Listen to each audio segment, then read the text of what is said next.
Welcome back. We are having a session today with the founder of the Design Innovation Program, Ayushi Chandaria. Welcome to the channel, the video. Thanks. Lovely to be here. I would love to get to know you a little bit. Maybe you can introduce yourself and a little bit about your work experience, because you have some incredible history work-wise, and that kind of influenced the starting of the Design Innovation Program. So we'd love to hear from you. Yeah. So I grew up between Singapore and Kenya, and I think this just gave me a very interesting view of the world, learning about different cultures and how different people live. I also grew up with my grandfather as inspiration, and he's put a lot of work and time into social impact, into actually making a difference. So that's something that I've always just seen growing up. Okay, so as just taking us back a little bit, you studied at Harvard, Stanford, and then you've got work experience with McKinsey, and you're part of this incredible family that have been in Kenya doing business for so many years.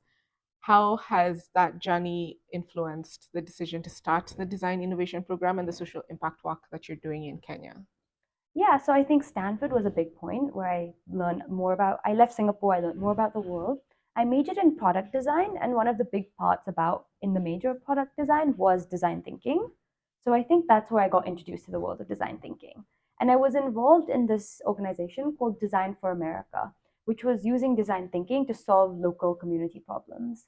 So I think that's where I got the idea that we can use design thinking for a lot more than engineering, which is what the product design major is. And I realized this is something I wanted to take back to Kenya. So, was there any kind of aha moment when you were seeing what design thinking is being used for in product design? Was there any moment where you're like, this would be a perfect fit for Kenya specifically? Not specifically. So I actually used to swim for the Kenyan national team, and I realized that the paraplegic swimmers and the regular swimmers would all swim together in competitions. And I found this very unfair. I thought, like, how does this work? So I set up a paraplegic team in Kenya when I was about 16 or 17. And that actually became the national team subsequently. And I think at that point, I realized that there is so much improvement that can be made. These swimmers, they walk for 5 hours to get to the pool. Yeah. They don't have money for food, they're still swimming. There's so many areas for improvement, and some of these just involve understanding them, empathizing with them, and thinking creatively. And so I think that ever since then, I was looking for something that could help me solve these issues. And when I got introduced to design thinking, Design for America, it sort of just connected the dots. I realized that I can use this to find solutions for people in situations like the paraplegic swimmers. Oh, that's incredible. So, you go from the point of kind of solving a problem with the swim team that you're part of and starting the team, and then you explore with Design for America, and now uh, a few years back you came to Kenya and you founded the Design Innovation Program. That's not even what it was called at the time. I think it was just the No, Design Thinking I Program. think it changed a lot. It was design thinking for social impact problems, like Yes, what you were a part yes, of. yes, And yes. then it became design thinking program and now design innovation program. And I think it's because we want to try and emphasize the practical usage of it too. It's not just the theory of design thinking, but we want to create innovation. Yeah. We want impact. We're not just learning to learn, but we're learning to do. So from an idea of this is what would work great to actually getting that fast cohort started, because you were here in Kenya when that fast cohort happened. What was that like, that journey from taking it from an idea into something that was actually real and happening? So I started in 2019, actually, the first time I decided to start this program, and we started with high schools. So I think a lot of it was just learning as we go, because the high school program in 2019 started, 2020 got shut down because of COVID. And so we had to really understand, why is it shut down? Why could we not continue in this world of the pandemic? And how do we create a resilient program that can continue no matter what? And that's how we slowly moved towards college age students, smaller boot camps, individual attention, working with alumni of the program, working with professors who had slightly more say. College students generally have more access to internet. So the process was a learning process. It was actually like more design thinking, more iterative for me as well. Yeah. So you were implementing the whole design thinking process even as you were teaching others about the process. Exactly. Okay. So you move from working with high schoolers to working with college students or university students. And was there any thing in that transition that stood out to you in the way, the uptake of the process? Yeah, so I think the positive thing I really liked was college students have more capacity to create the impact. They're looking at solutions that can impact more people. So whilst the high school idea was to start driving this process, the thinking of design thinking into young people's minds and getting them to think creatively from a young age, the college students, a lot of the ways they think is quite set. And this is more not even changing their mindset, but encouraging them, making them feel like they should use the process to do things. So that there is a difference in one is more active and one was more like a more mindset shift. Okay. And there's this difference as well to how things happen in Kenya and where you are in the States, how design thinking is applied. What are those differences that you've noticed? I think the problems are very different. Here we've had micro insurance, we've had connecting people to jobs, we've had um, saving the flora and fauna. We've had so many different types of projects. In the US, the more tech related, the more cybersecurity related. So I think there is just the type of problems are different. I think the way that programs are conducted are different too. I think with learning process for us is one, Kenyans need food. Two, we need to make sure that timing is very well managed. We realized that emails were actually getting us nowhere here. People wanted WhatsApp. So I think the actual delivery of the program is different and the types of problems we're solving is different. But I don't see a difference in the level of solutions. I think that both in the US and here, people are able to come up with very high solutions. There are some differences with what happens in Kenya and what happens abroad. And with the solutions you've seen generated in Kenya using the design thinking process, what benefits long term have you seen for those who participated in the program? Yeah, so I mean, a few of the projects hopefully will continue. People will be able to raise funding, make it a real company, an enterprise. More than that, I think it's the empowered self. I think people should be able to feel that they're able to solve their own problems, they're able to think creatively, whether or not they end up doing their own thing, starting a company in the future, or working for someone else, or even solving problems in their house Yes. with their children, with their families. I hope people are able to be more creative, more empowered to like solve their own problems. And in during these cohorts, you mentioned how you've kind of iterated from working with high school students, working with college students, and the whole process has changed. You even moved from sending emails to having using WhatsApp as a communication tool because that's what works here. So, what are some of the other iterations that you've made to the program over the years that have helped it expand? Yeah, so I think some of them is a combination of online and in person. We realize that in person really gives you the essence, the teamwork. In person has huge benefits, but today's world is also a huge component of it. It's online. So we are trying to incorporate online aspects into the program too. Some of the practice pitches we do, to save students time, we are doing it online. And that's a skill that we actually have to give our students too.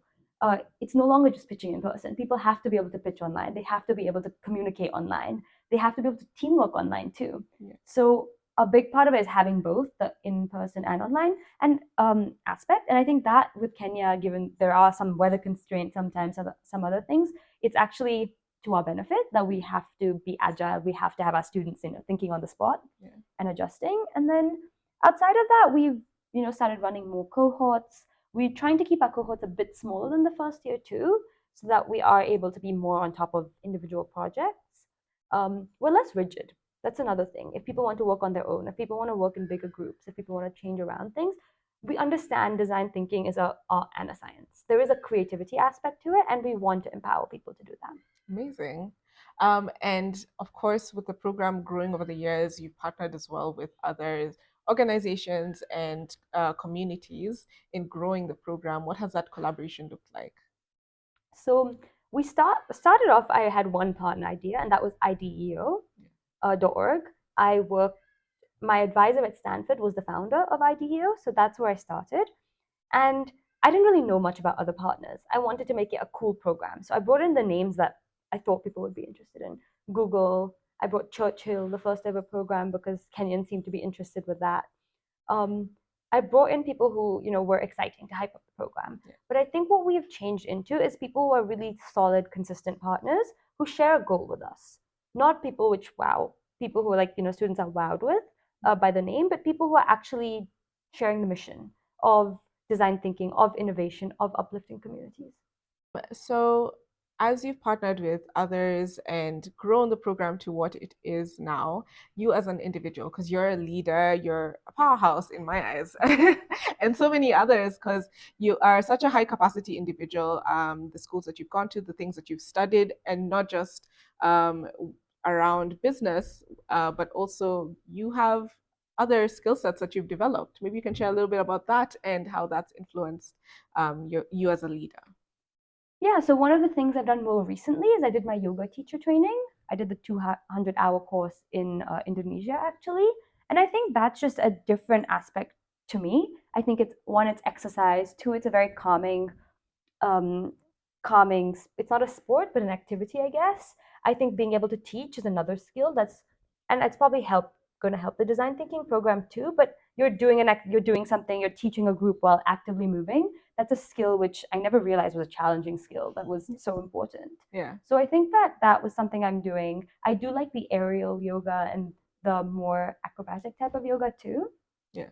Outside of that, I am interested in luxury and retail.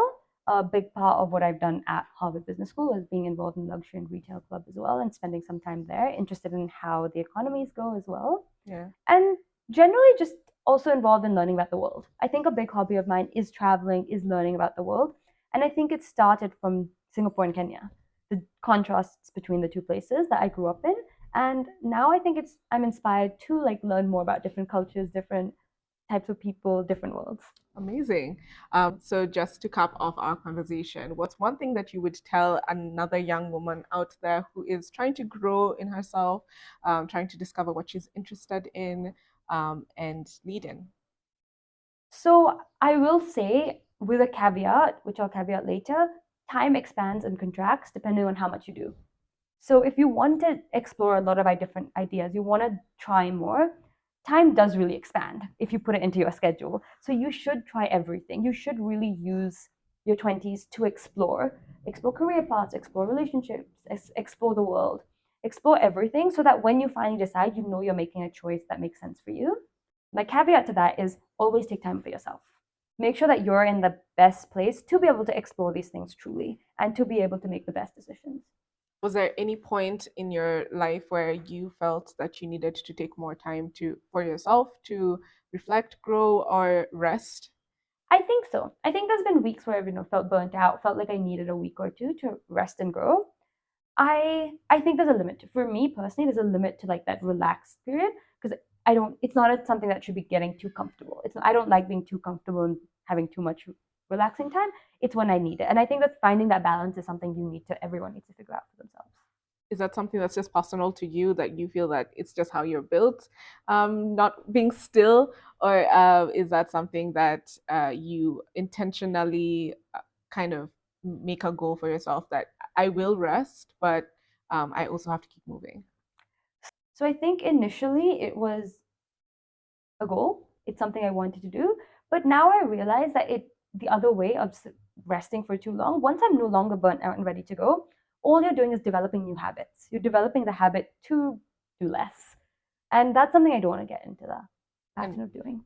okay, and so why don't you want to get into that? Like, why does that matter to you so I much? think that you spoke about advice to young women. I think that we are, in our 20s, 30s, once in our life, if we want to make all this impact we want to do, and women obviously have the challenge of families later on, really, these are the years to do it. Yeah. And I think that it's fun. I think it's fun to be able to explore different types of things. It's fun when you're doing the thing that you love. So to try and get there, and when you start doing it, you don't want to just rest. Okay. And do you feel like you found the thing that you love? Yeah, I think so. I think that everyone's always figuring out then more and better about what's perfect for them. I don't think that any woman in their 20s really is going to have it figured out yet. I think we're all in the process of figuring it out. But when you find something that you like, that you feel that makes you feel good, stick with it. Awesome. Wow. Thank you so much for sharing, Yeah. Ayushi. And thank you all for joining. This is a space where we talk about women in business and social impact and design. And so we look forward to having more conversations even as we move forward. All right. Catch you in the next one.